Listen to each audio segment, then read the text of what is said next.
Assalamualaikum warahmatullahi wabarakatuh. Perkenalkan, nama saya Emal Rahmadi. Di sini saya akan menjelaskan mengenai tugas pemodelan simulasi, yang dimana dengan skenario simulasinya ini menggunakan single queue. Ini merupakan contoh permasalahannya. Pada suatu bandara yang ada di Indonesia memiliki mesin check-in tiket pesawat otomatis. Mesin ini dapat melayani penumpang melakukan check-in dengan interval kedatangan 1-10 menit dengan kemungkinan yang sama setiap penumpang. Mesin check-in tiket ini memiliki waktu pelayanan yang bervariasi 1-5 menit. Bagaimana simulasi yang terjadi apabila ada 10 penumpang yang ingin melakukan check-in? Untuk melakukan simulasi ini ada beberapa ketentuan sebagai berikut. Nah, ini merupakan ketentuannya, yaitu random digit value.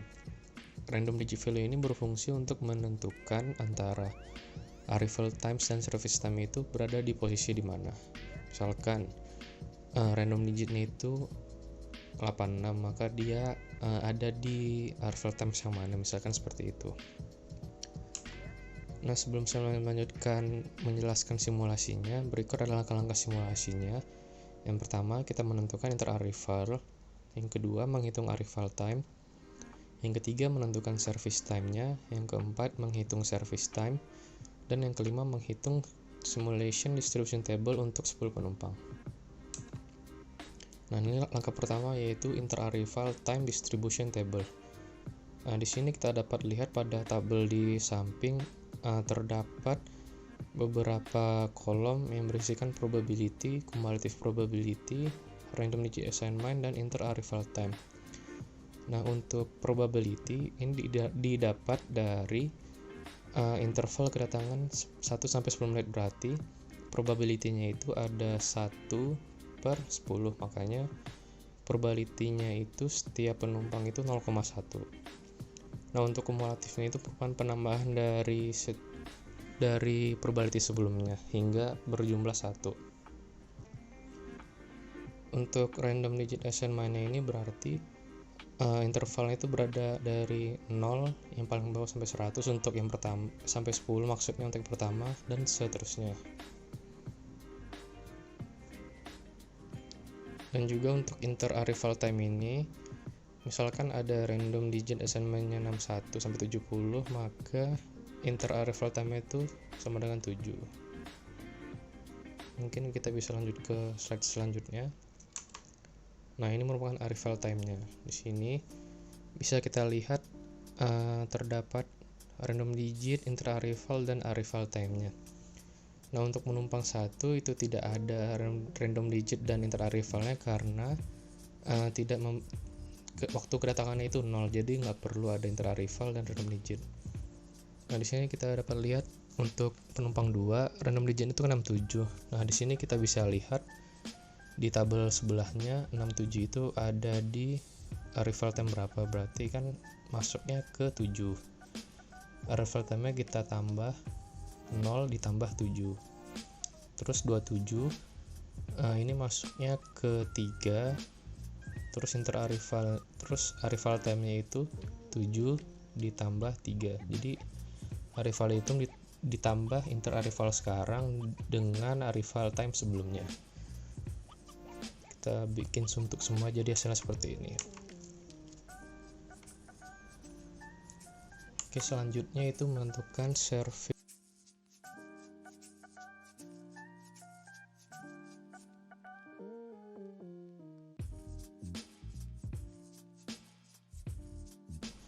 Dapat kita tentukan bahwa probabilitasnya itu 1/5, berarti 0,2. Nah, untuk random digitnya itu mengikuti dari probabilitasnya, berarti kita buat aja 0 sampai 20, 21 sampai 40, 81 sampai 100.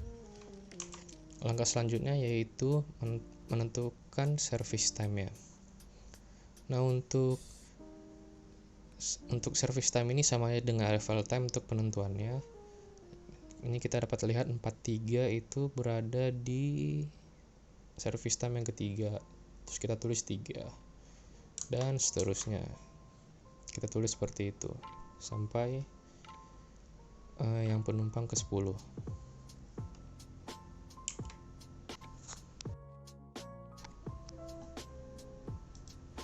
Baiklah, selanjutnya saya akan menghitung dari simulation distribution table.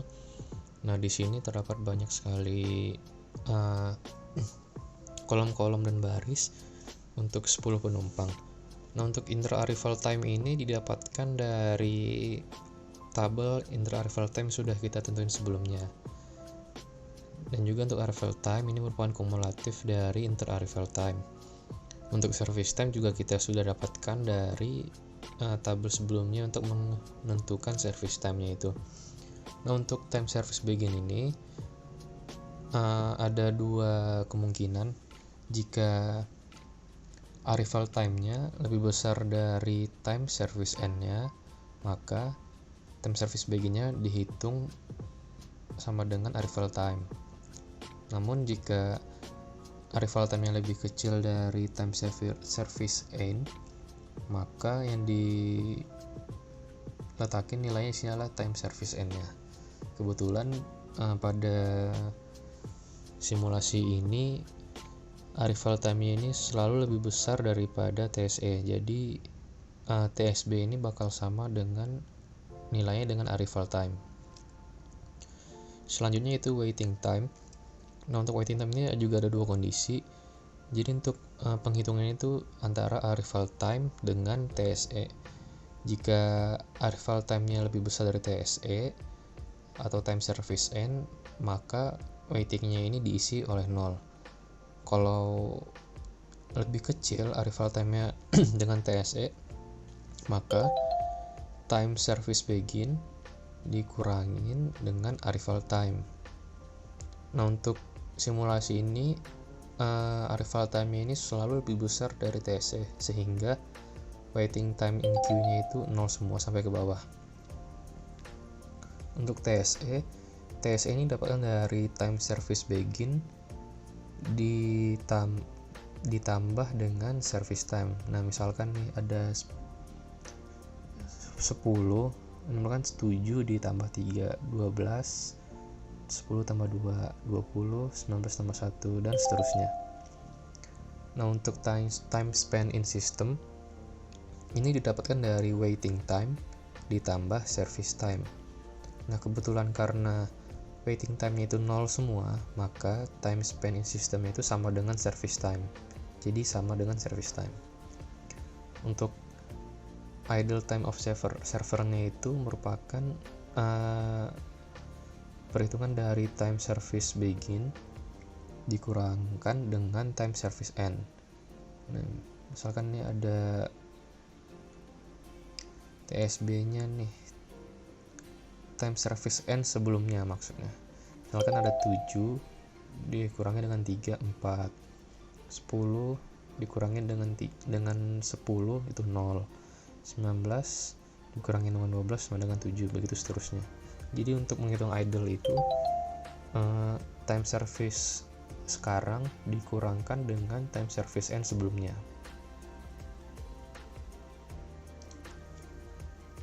Selanjutnya adalah perhitungan kalkulasinya.